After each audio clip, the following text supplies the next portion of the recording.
Surround yourself by good people. Now, what do I mean by that? This might be the most important advice that I ever give on this channel for you young musicians out there, and hey, for us old guys that are still out there doing it. What do I mean by surround yourself by good people? Man, if you're gonna go to Nashville and play in bands, maybe Broadway work is not the best place to be. And that's not to say that all the clubs and have problems and all that. But man, you've got to learn to pick and choose your situations, the gigs that you on, the people that you play with, the people you work with, and be very wary of that. I would oftentimes, there would be certain people who I just did not want to work with. Maybe it was the way they played. Maybe it was the way they conducted business. Maybe they were quite volatile. I mean, it could be any number of things. There could be substance abuse issues that could lead to moments where you're not getting paid. All of these things are factors that you have to think about. Man, there should be certain clubs where you just say, you know what, it doesn't matter how much I'm getting paid. I'm not going to go work in that club or clubs. Once again, surrounding yourself by good people. You can be put in very bad situations depending on where you work. Some places just tend to draw the wrong type of people. Some types of music also can draw the wrong type of people. For me, I didn't play super heavy hard rock. And I'm sure, I didn't play, a lot of bars that were dangerous, but you know what? Here's the reality. All bars, can be dangerous. Even, sometimes upscale type feeling places, bad things can happen. Even in the nicest, more expensive places, you just have to be careful. You have to be wary at all times. It's easy to get lost in your playing. It's easy to get lost in the moment and not be paying attention. But man, especially if you see two people arguing, on a gig, and they're out in the crowd and you see some people and they're having some words and stuff like that, that's when your attention needs to be fully focused on that, and make sure everybody else in the band is watching as well. Like, hey, check it out. Look, because look, that's when things can erupt. I spent part of my time back in the day working security. I worked in bars. I worked in concerts. I worked the pit at Ozzy shows. I did all kinds of different things. And most of the time you'd be security at a bar. And I can remember two big guys, way bigger than me. And they were getting into it, and it was, about to be a fight, and I got between them and I just said, look, guys, I'm not paid enough to deal with this situation. If you guys want to go beat the crap out of each other, you're going to have to do it outside, and break it down like that, and man, there's always somebody bigger. There's always somebody badder. There's always potential for bad things to happen. And if you pick and choose who you work for, where you work, and all of these things, you can help eliminate some of that. Because man, that stuff is going to exist no matter what you do. You're always going to run into bad people. You're always going to run into bad situations. You're going to, playing in the music business, man, you're going to deal with, jerks, whether they're sound guys or stage managers or security guards or bartenders or, fellow musicians. You're going to run into people that are difficult to deal with.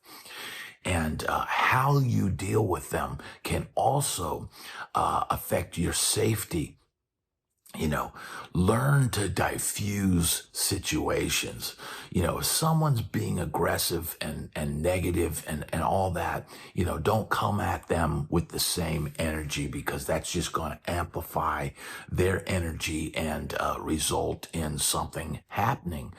And they could do something to try to gaslight you and make you react, and then they blame everything on you and get you canned from your gig. So the best thing to do is to not react, to remain calm, and try not to get in situations where you have to deal with those people.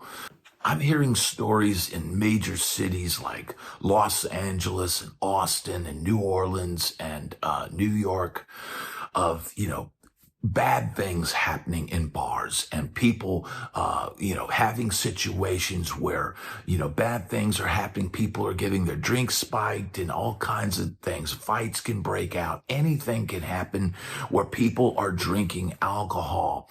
Moods can change just like that. And if you're surrounded yourself by good people and people that are wise, street wise, and know the situation, you can help to protect each other in a dangerous situation like that. Pick and choose who you work with, because who you work with is who you may live or die with.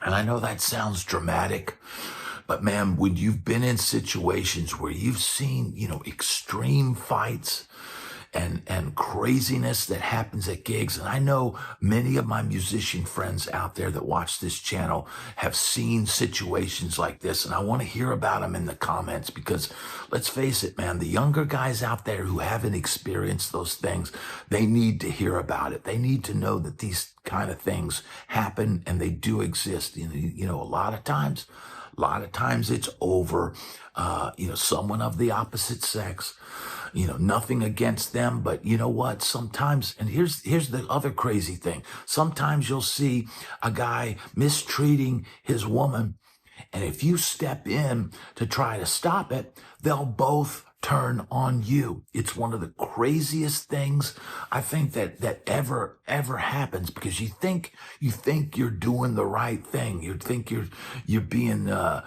Captain Save you know what, and they both end up trying to kick your butt because you intervened. So it's best in situations like this. You know what? Think about it. Work clubs that have good security. Work places that run a business on the up and up. Work at places that don't overserve the audience. I mean, I get it. As musicians, we are alcohol salesmen. Ultimately, if a bar sells a lot of drinks while you're playing, then, you're going to make the bar money and they're going to want to have you back. But the reality is this, man, there's also a fine line. If people are overserved and they're getting belligerent, and look, you can also deal with, if a place notoriously, is over serving people, you can deal with belligerent audience members. And let me tell you, though, those can be some of the most difficult things to deal with, because they may request songs that your band just doesn't play. They may be very belligerent about it. They may be throwing money around. And I know this is a common thing down on Lower Broadway, that people take tips. But not all bands are like that. Not all bands are bought and paid for by tips. Some clubs pay decent enough money that bands don't have to hustle and play songs they don't know and butcher songs, just because somebody brought up a $10 bill or a $20 bill. But, that's something to think about. If a place is just notoriously over-serving people, and you're having to deal with the drunk patrons, and they're falling on the dance floor and falling into your pedal board and spilling drinks all over your gear and getting on stage and knocking over guitars and stuff like this. And this is a very real thing. Again, I want to hear all the comments of people that watch this channel and tell their stories, man. You know what? everybody knows if you knock over a Les Paul, there's a good chance that headstock is snapping right off the guitar. And there's your $2,400 guitar, and now it's immediately, even if you get it fixed and you can't tell the break, it's completely devalued, you know? So you need to be wary of where you're working, who you're going to work with, the hours. And the hours are something to say, because I know a lot of musicians in Nashville, and a lot of them will work down on Lower Broadway, but they set a limit. They won't do anything past a certain time. They won't do the 10 to 2. Imagine the 10 p.m. to 2 a.m. shift, and people have been drinking all day. You know, Nashville is a place where people think that they are Superman, and the minute they get off the airplane, they start drinking beer at the airport, and they're drinking, all day, go down there, day drinking, which, man, I never thought day drinking was really a great idea, because, man, you know what? Back in the day, most of the fun would happen in a bar from 10, p.m. to 2 a.m. And most people that day drink, they don't make it. They don't make it that far. Now, look, if you want to go day drinking and be done by 6 p.m., maybe that's not such a bad idea with all the nefarious stuff going on.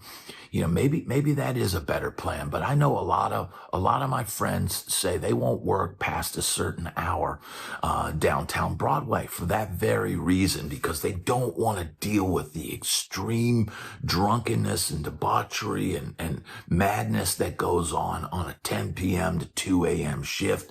They don't want to try to, get through a crowd with their thousands of dollars worth of gear and the few $100 they got in their pocket to get to their car to try and get paid, when all kinds of nefarious, it almost seems like the more people are wasted, the later it is, the more nefarious things are going on behind the scenes. So, looking at the hours that you work, looking with who you work with, making sure you're surrounded by good people.